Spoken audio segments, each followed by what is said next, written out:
Today I'm talking to Mark Wilson of Grindstone Games, and we're going to be talking about his new game, City of Myrkesh. Welcome, Mark.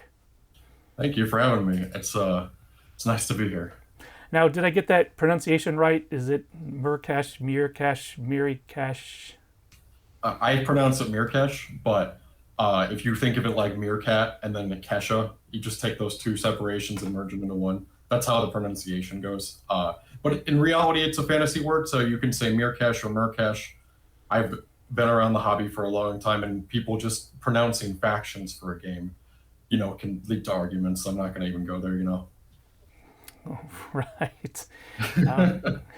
Yeah, we had a similar thing on our channel with King Domino and King Domino. It was it was a whole thing. I used to play War Machine, the tabletop game, and one of the factions is called Kador, but some people would call them Kador. And I'm like, you know what? At the end, it's a made-up word. Just pronounce it how you feel. Right. I'm not going to the police the pronunciation. The entomology of fantasy words is, unless you're talking about Tolkien, it's really not that big of a deal. Yeah. Because like Tolkien's the most recognized out of all fantasy tropes. It's where everything comes from, really. Right. Let's get into it. Tell me a little bit about yourself. Tell me about how you got your start in game design. Is this something that you've always done? Is that kind of your day job also? Yeah, so professionally, I'm a 3D artist, and I work in the video game industry. My current job has me working in the Roblox game engine. But over time, as I've been pursuing my goal of trying to be a 3D character artist, I realized I wanted to broaden my umbrella. And so I love board games. I've been playing board games for the last decade. Why don't I try making something? And it was July 2021, I started making a board. I've just taped together 8.5 by 11 sheets. And that's where it began. And then we just kept progressing it to this point. How did you get into gaming? Is this something that you've been kind of doing since you're a little kid? What was sort of your origin story as a gamer, board gamer, tabletop? I loved the way video games as a genre can just tell a story and get you connected with the characters. I've had a lot of older IPs that I've fallen in love with, like Dead Space and BioShock. And as I was getting out of high school, I was like, I think I want to do this for a living. So I ended up going to an art institute for 4 years. It was a 3-year program, but they chunked the quarters. 3 quarters was a year. And then I graduated, and I didn't graduate with the best portfolio, but I just kept grinding and pushing my skills and learning new techniques. And as the technology started coming out, I started learning the new stuff there. And I have a portfolio with a bunch of characters, hard surface and organic. But at some point I was like, okay, I can do this, but I can also do board games, because I followed all the main reviewers. We have Shut Up and Sit Down, the Dice Tower, Watch It Played, all those big channels. I love those channels. And I was like, I want to get more into this specific hobby as a designer. When did you form Grindstone Games? Grindstone was formed last September. Will be right before we started getting all the art assets made for the game. I had to, in order to get the Kickstarter going, I had to have a company behind it. So I developed Grindstone Games, and the name comes from my work mentality. I'm sure if you're really passionate about something, you're really doing it a lot. So we have Grindstone Games as the title to exemplify that. Okay, that's kind of what I was thinking. I mean, some people, their names of their companies are kind of a mystery, but as soon as I saw that one, I'm like, okay, well, this is a guy that knows how to work. He's a workaholic. So tell me about your game. I mean, I've looked into it. It looks pretty cool, but tell me about it, and the people that are watching who may not be familiar with it. Let's kind of go through what they can expect, maybe how it plays, and just how the game goes. So City of Myrkesh is a deck building game where you're going to be traveling around a city as one of your player pieces, and depending on what space you're on, you're going to have access to performing different actions. There's 10 different spaces on the board, and depending on where you're at, will allow you to buy certain cards. So this whole city is divided into 5 different pie cuts, different districts. And depending on what space you're on, allows you to access certain districts at certain times. The Merchant's Row is adjacent to Royal Courts and Undercity.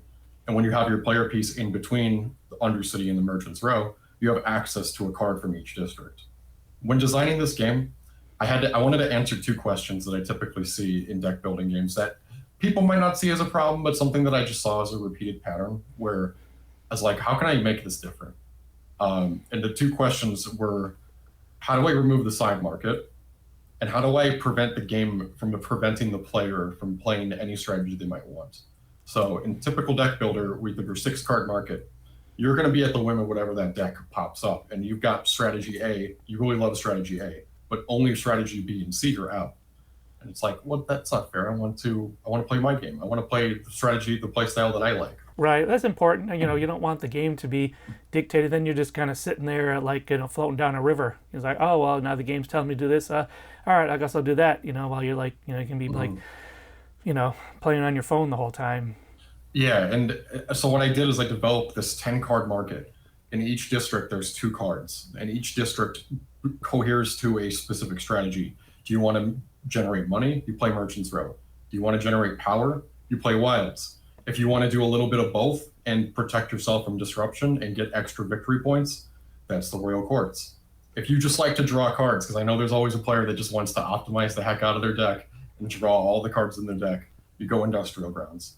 And then if you want to have the most access to movement, because you're going to have to move around the city to acquire cards, and if you want to steal points from players or even steal cards from players, you go Undercity. And with 2 cards out from each district, that allows the player to be able to adhere to whatever strategy that they exemplify with. So the first question was, how do I make every strategy available? And the second question, how do I remove the side market? So, because when I saw in deck building games like DC or Ascension or Clank or Mystic Vale, there's always a side market. And what I feel like the side market solves for players is there's a guy you can attack, and then there's 2 cards you can buy. They're all duplicates. But when you have those cards available, it's there to fix the problem if the market is either doesn't have any enemies to fight, or all the cards are really expensive, so you have to buy the really cheap side cards. Over time, I saw that as a little bit of an issue to like want to solve that problem with the side market. So what I decided to do is every district has a curve cost of 1/6. There's a lot of cheaper cards, there's a good amount of average cost cards, and there's only a few expensive cards. So that way, when the player starts the game, there'll be areas that are cheap, there could be areas that are average, and it's less likely that areas will start really expensive. There's just a curve of it. What was sort of your inspiration for this world that you built? The names and the characters and kind of the design overall. I wanted to go in like a steampunk setting because a lot of my tabletop career was built within the Privateer Press brand with like War Machine and Hordes. And I really enjoyed that setting. So when I built City of Myrkesh, it was a combination of like fantasy and steampunk elements, and then also making sure that all of the characters were inclusive to some degree. So I've got like adult characters, senior characters, kid characters, and sometimes the kids are really powerful inventors. Sometimes the older characters are just witches that sell their concoctions at the market. Tell me a little bit about the design process. It's always kind of fascinating to me how these things start and how they go. Like, how did you figure out? You know, I know this game plays 2 to 5 players. Correct. And it's about a 60 to 90 minute play time. Obviously, that can get figured out through play testing, but it's also for recommended for ages 14 plus. Where'd you come up with that number? So my co-publisher actually suggested that number just because if you publish a game at any lower age range, you have to go through a lot of processes to prove that your game is acceptable for under 14-year-olds. So that's why we marked it as 14 plus. There's no like lewd content. There's certain characters that are fantasy, some characters that are a little more provocative than others, but there's no revealing any, this isn't an adult game. It's just fantasy elements. You're going to see the attractive female or the buff guy. Some people don't have a shirt on. Right. So it's kind of more of a marketing thing instead of like a cognitive thing. Yeah, I'm sure that kids below 14 can, have the mental capacity to play it. It's not a barrier to entry. It's not super hard. But I have been described from playtesters that the first game they play, because I was at Gen Con like 2 or 3 months ago. Mm-hmm. And the play testers that I ran into after they played their first game, they said, okay, the first game, I'm learning what the game does. I'm learning what the cards do and what every group does. The second game I'm going to play, I found what I like to play, and I'm going to go towards that now. So the first game is like, in most games, it's your learning experience. And then your second game is express yourself with that experience. Yeah, exactly. You do need to play a game a few times before you can really get the, get the gist of it. Even something as simple as like Sushi Go, just card drafting. You get that down, and then you're starting to get your sashimis and your nigiris, and you're really figuring out how you can optimize your play. What's been sort of the hardest thing about this process? Because this is the first game that you've designed and launched. Going into it, I'm sure you had some preconceived notions. Some were probably obliterated by your actual experience. So I was kind of wondering what the surprises in the design and launch process have been. So some of the difficulties I ran into that relate to my project being self-funded is I had to have a budget for art. And I will tell you, as a designer, I shot myself in the foot a little bit because a lot of my cards are singleton. There's barely any repeats, so every single card had to have a unique illustration to it. And that's how I wanted the game to play. So that way the replayability is higher. Once a player buys a card, that's their card and no one else has it. But that also meant that I had to commission 11 different artists over a period of 8 months to create these illustrations for my game. And then once those 8 months were over, we went straight into advertising for 6 months until the Kickstarter launched just last Tuesday.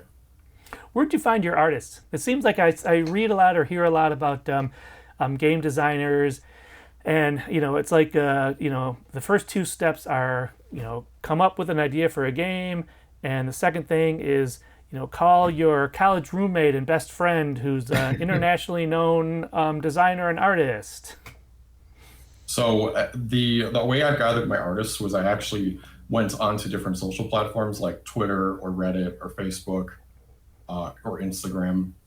And I met a good portion of my artists by just posting to Twitter, I'm looking for artists for a card game.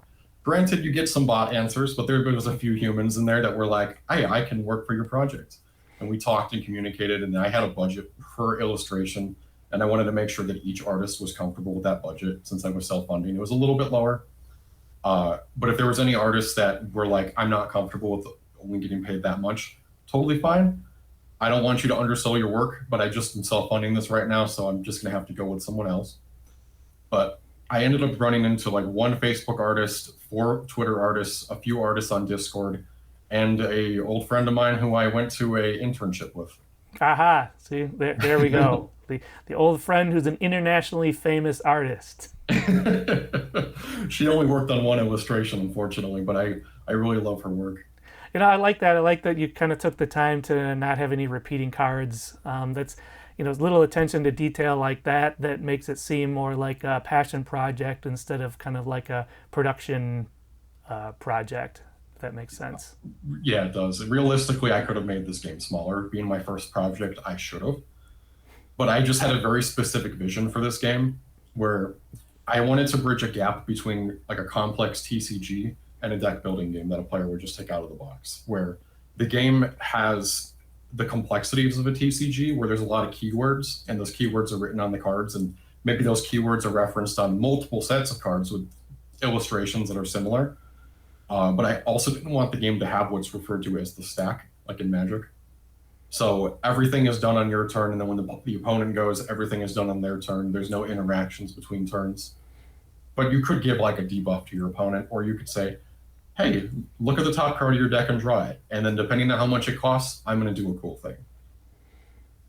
Okay, I noticed that this game is a semi-cooperative game. How do you define semi-cooperative? I think semi-cooperative is a description of a similar goal. This isn't you versus the game. All the players are trying to achieve the same goal. You want to attack the monster, and by attacking the monster, you generate victory points, which I call prestige in the game. And when you also buy cards, the cards have a bottom value on the bottom right. That's the end of game prestige value. And when you combine that with the prestige you got from attacking the monster, you get that end point total. And then you compare all your totals with everyone else, and whoever has the highest wins the game. But nobody wins unless the monster dies. Correct. There is a certain amount of health that the monster starts with, depending on how many players there are. Okay. In a basic game, it's 12 per player. So in a 3-player game, there would be 36 points. And the design of the game incentivizes you to attack, because when you buy cards, say you buy a 3-cost card, it's only going to give you 2 points. But when you attack for 3 damage, the game will give you 3 prestige, depending on what side of the monster you hit. And also, giving the player access to be able to remove cards from their deck is only given to players who attack. You get these cards called wounds, and when you play a wound, depending on what type it is, it might allow you to, hey, remove a starting card from your discard pile, or a card that you've played this turn. And if you do, you get a resource. So the more aggressive players are going to be able to remove the cards from their deck faster versus the players who just buy cards. They might have more powerful cards in their deck, but they still have the dud cards that you start the game with. Okay. I know that your Kickstarter is going really, really well. I know that your goal right now and your focus right now is to get your base game out there. But I also noticed some mention of expansions. What's kind of the future hold, and what's your hopes for the future of this game? I would tell you I would love to make expansions for this game. It was such a fun experience to design the mechanics and design the illustrations around the mechanics. When we go to expansions, I'd like to build more monsters for the city, because each monster behaves differently depending on which one it is and where you attack it from. The first monster in our game is a 3-headed Hydra, and the front arc of the monster is the 3 heads, and depending on what head you attack, it'll retaliate in a different way. Oh, okay. I'd like to have more monsters that are not just a 3-headed creature. Maybe it's a giant brute, or maybe it's a giant blob, or a shadow creature, and those would function differently depending on how I design them. And having this game be customizable to the player. So down the line, if we're like 2 or 3 expansions in, separate from the monster expansions, I just make more cards, and I make these like big box loaned expansions. And I have written in the rules that there's a cost curve that you have to abide by when you have a district deck. But if there's like 2 to 3 expansions, you can build that cost curve however you want as a player. Do you want more cards in Merchant's Road that allow you to rush cards to the top of your deck? And as I've designed the game, maybe there's more cards with rush. Or do you want more cards that allow you to politic with your opponents, and you both get something have both a positive effect in a card ability? Maybe you can put more stuff like that in the game as well. I want this to be the base game of, hey, you can learn how it functions, you can learn how the strategies work, and which districts work well together. But as we get down the line with the expansions, I want the players to be able to customize their experience. And I like how everything's going to be within the game. It's not like I can go out and buy a bunch of cards that are going to make me OP, and then no one's going to want to play with me because I've got the best deck. I really like these games where it's fine. Put expansions out there. That's great. It improves the experience, but it doesn't ruin the experience, because not everyone has to buy every expansion. I can buy it if it's my game. We all play it. I've tried my best for this game to balance it to the degree of, when players finish a game, sometimes they're really close in point totals, depending on whatever strategy they play. If they play a strategy that's maybe more controlling, and that means they prevent their opponent from doing stuff, they give them negative debuffs, they prevent them from moving, sometimes that player, wins in the end. I know what you're talking about when it comes to that, like, pay with your wallet kind of game. Yeah. And I've been in the Magic scene for a while, and I've seen, this is a $200 deck, this is a $1,000 deck. Yeah. There's also ways to play the game cheap. I like to draft. And Magic was kind of a big inspiration behind my game. I have a few art books behind me of the world building and the design of every single plane, and it's such a artistic dream to see worlds crafted like that. And I wanted to be able to craft that kind of world in my game. What's something that you want people to know about your game that they might not, from kind of what's out there right now? I hope it reaches as many tables as I possibly can get. And just because my core that I built the game around was deck building and a TCG, I'm sure other people that enjoy other genres really enjoy it too. There's a lot of mechanics in the game that I want people to realize are, hey, I'm going to talk to my opponent and they're going to do a thing, or I'm going to involve myself with my opponent. I tried my best to streamline the game where it's not someone playing solitaire for 20 minutes with their own deck.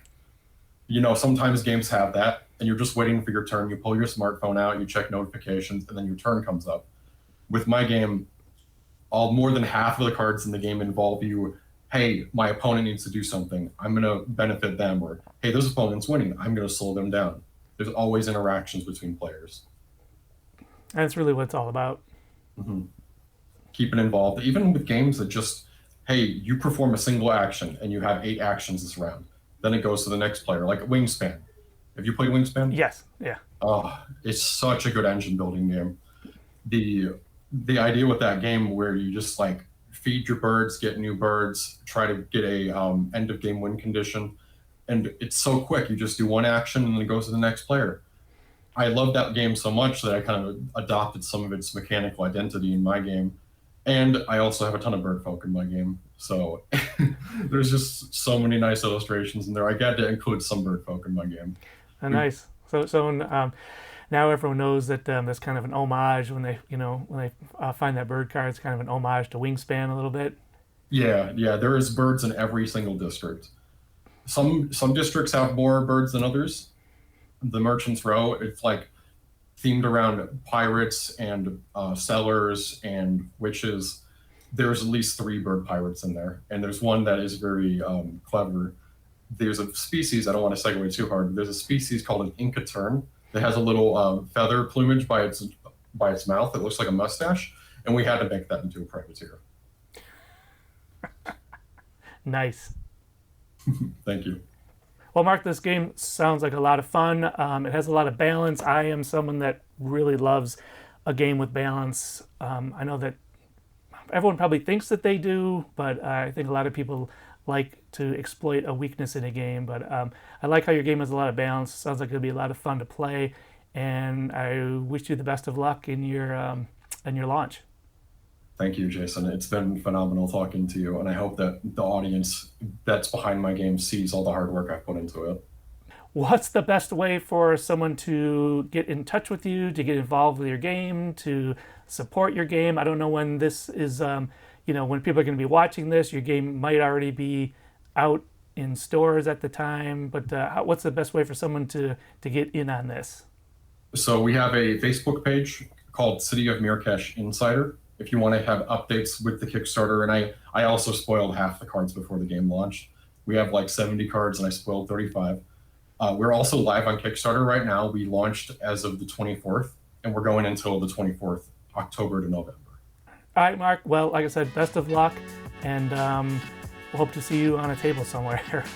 I'm going to say that again. I don't want to see you on a table. I'd rather see you. We can just cut it. All right, everyone. Thanks for watching, and check out City of Myrkesh.